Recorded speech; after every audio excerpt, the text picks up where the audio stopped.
Hello lovelies, so at long last I finally have the voiceover for part 2 done. I don't know why it took me so long. I'm blaming this heat wave.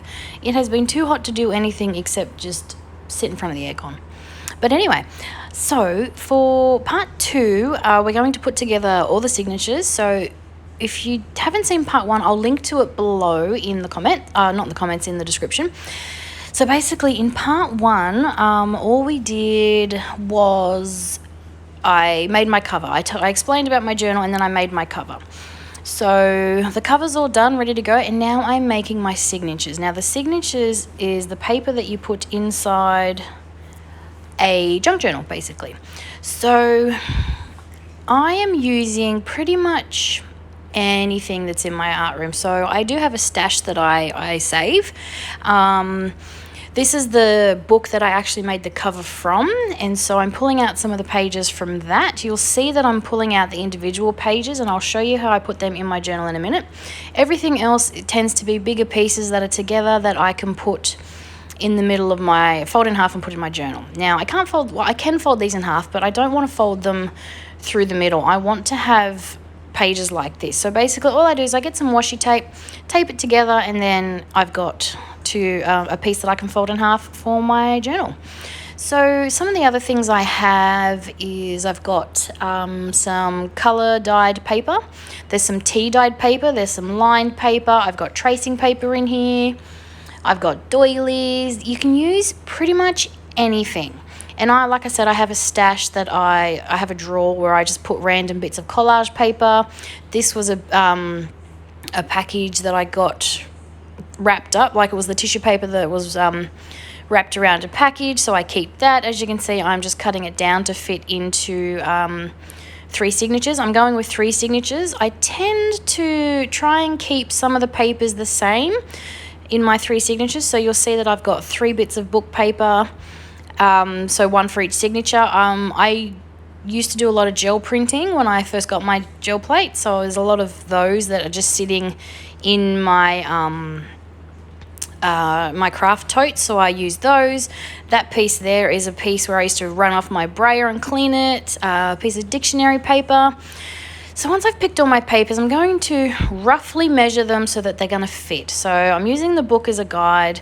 I'm cutting them down just so that they can all fit together. So for the most part, I just fold most of them in half. Some of them, if they're bigger than the book, I will trim them down. That note paper was from an A4 book at back to school time. I tend to go and get a few books here and there so I can add them to my stash.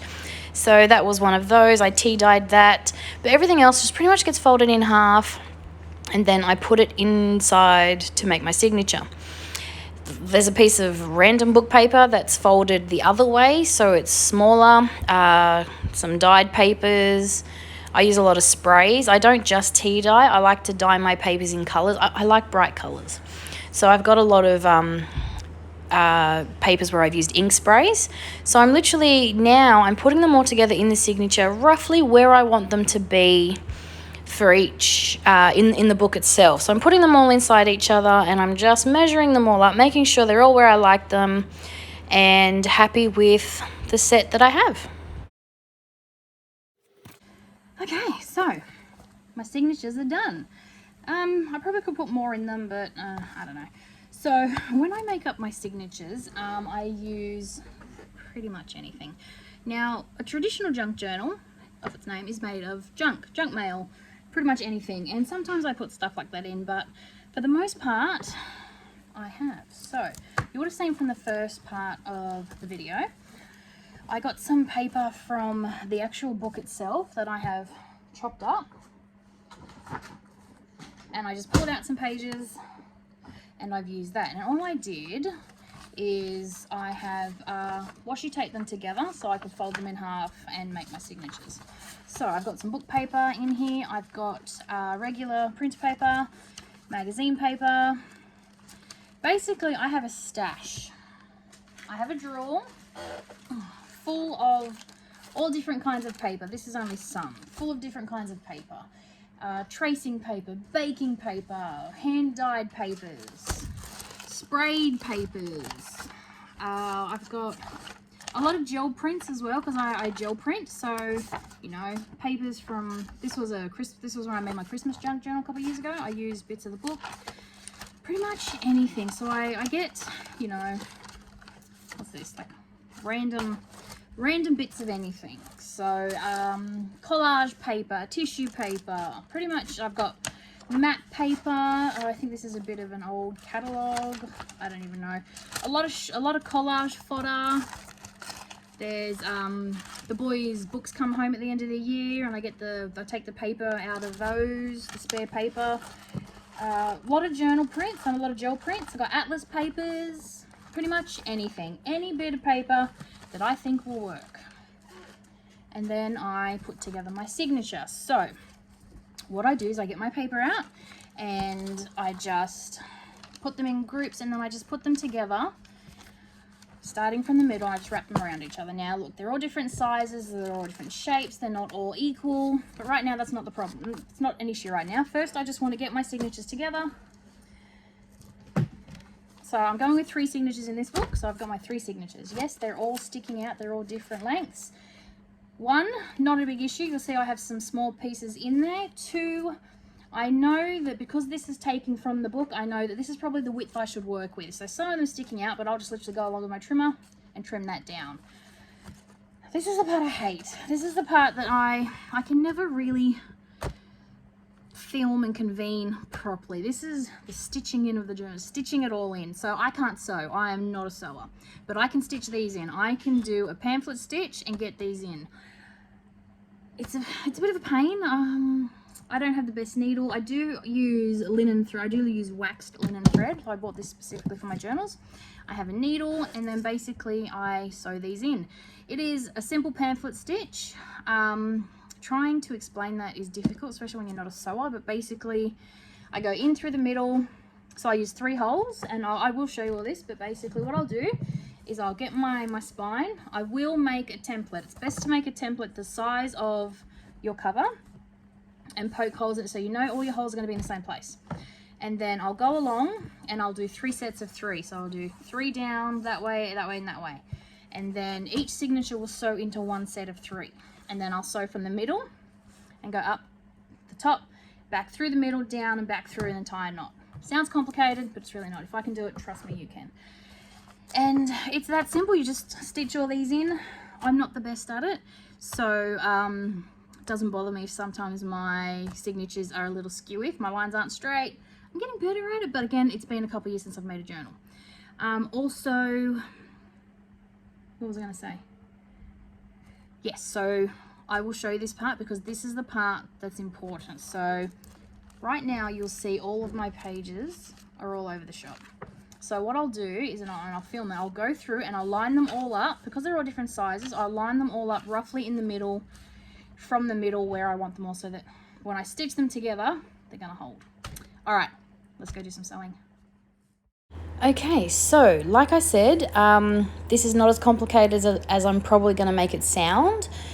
I don't sew, but I can stitch in a signature. So what I'm doing now is I'm making a template. This is so all your holes will be in the same place and all lined up. So basically it's just a strip of cardstock, and I just randomly put where I'm going to put my holes. I'm going to use a paper piercer and I'm going to poke my holes in. So I'm doing 3 signatures, so I need 3 lots of these holes. This is the first time I've ever actually measured, but you know, I thought it would be good practice to measure. So those are my where my 3 signatures are going to go. And now, because I'm using a pamphlet stitch, I'm using 3 holes to sew in. So I'm doing 3 holes down each vertical. Yes, I always get vertical and horizontal mixed up, and I have to do the whole horizon thing. Yes, I know, I'm 30-ish something and I still have to do that, but anyway. So I'm making sure that my 3 holes vertically are all where I've marked, and by using that template there, you can see that they're all lined up in the same place. Now, it's good when you use the template to put a little T at the top, because for some reason, if you flip it around the wrong way, your holes are going to be off. Yes, I did it upside down, but I continued to do it upside down for all of my my signatures to keep it the same. So now, yes, I did put my signatures together, but what I've done now is I've gone through and starting from the middle, making sure that they're all lined up. So they're all different sizes, but if I make sure that they're all centered, they're going to be stitched together quite well. So some are taller than others, but as long as they're all lined up from the center and I've made sure I've got everything where I want it, this will work. Starting from the middle, this is the part that I struggle explaining, but I'm going through the middle. So as you see, I go through the middle, I pull my thread through and I come back in through one of the other holes. It doesn't matter which one. I go in through the top, back through the middle one. So you've got a nice little loop and then out and then back in through the bottom hole, and then I'm going to tie it off. It is very simple. If you Google a pamphlet stitch, you'll be able to see it because that's how I learnt. Like I said, I can't sew, but I can do this and it works for me every time. The only thing I do recommend is make sure that you pull it nice and tight before you tie it and between all of your each loop. So nice and tight so you've got no slack, and if there's no slack, it's not going to wobble. So there's my 3 signatures all stitched in. I've only shown you one because I don't think we're going to get any better by me explaining it over and over. So if you do have any questions, leave it in the comments below. I will try and explain, but for the most part, if you just Google it, I'm sure you'll get a better description. But yeah, it's in through basically. So now I like to cover my spine. Normally I cover the entire outside, but I've decided to leave this one just the way it is. But I do like to cover the spine, 1, because it covers up the title of the book, and 2, it covers up my stitching. I just like it to look nice and pretty. So you can do this before if you like the look of your stitching through your what's the middle called? Your spine. Oh my goodness, words no worky. But I like the nice, pretty, neat look. So I'm using matte gel medium again, and I have just put that in, stuck my paper down, and then I'm making sure to go in all those creases so the book sticks really well and the paper adheres to the cover really well. And that is it. I hope you have enjoyed this little process of me teaching you how to make a junk journal. Well, I've tried to teach you. But anyway, this is how I make my junk journal. So I hope you have enjoyed the video. Thanks for watching. Bye for now.